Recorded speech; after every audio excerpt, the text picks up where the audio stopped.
बीते समय की बात आपको याद होगी। महान अर्थशास्त्री एवं नोबेल विजेता अभिजीत बनर्जी ने सरकार को अर्थव्यवस्था को लेकर, प्रवासी मजदूरों की परेशानी को लेकर तमाम सलाहें दी थीं।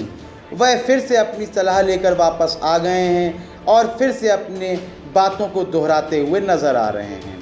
दरअसल नोबेल विजेता अर्थशास्त्री अभिजीत बनर्जी और उनकी पत्नी जयपुर लिटरेचर फेस्टिवल के ऑनलाइन फेस्टिव में रविवार को शामिल हुए, जहां बातचीत के दौरान अभिजीत बनर्जी ने कहा कि सरकार को कोरोना संकट के बीच हर भारतीय को कम से कम 1000 रुपये तुरंत ट्रांसफ़र कर देने चाहिए और अगले कुछ महीनों तक लगातार ट्रांसफ़र करने की ज़रूरत है।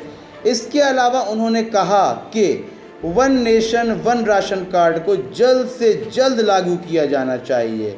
उनकी पत्नी ने कहा कि सरकार को यूनिवर्सल अल्ट्रा बेसिक इनकम यानी यूबीआई को तत्काल लागू करने की आवश्यकता है।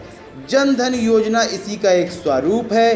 हालांकि दोनों अर्थशास्त्रियों ने one nation one ration card scheme की तारीफ की, लेकिन उन्होंने कहा कि इसे तुरंत लागू करने पर सरकार का फोकस होना चाहिए।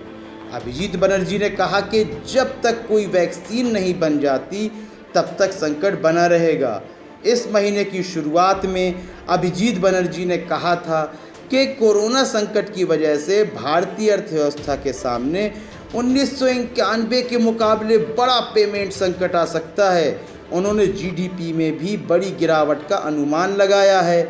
उनका कहना है कि सरकार को फिलहाल गरीबों के हाथ में पैसा पहुंचाने के बारे में सोचना चाहिए।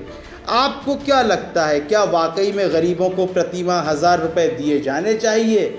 इससे पहले भी अभिजीत बनर्जी ने कहा था कि लॉकडाउन ख़त्म होने तक कम से कम एक व्यक्ति के, एक भारतीय नागरिक के हाथ में 10 से 15,000 रुपये ज़रूर होने चाहिए यदि वह अपना जीवन सुचारू रूप से सामान्य ढंग से चलाना चाहता है। तो इस संबंध में आपकी क्या राय है? अपनी राय अवश्य दें।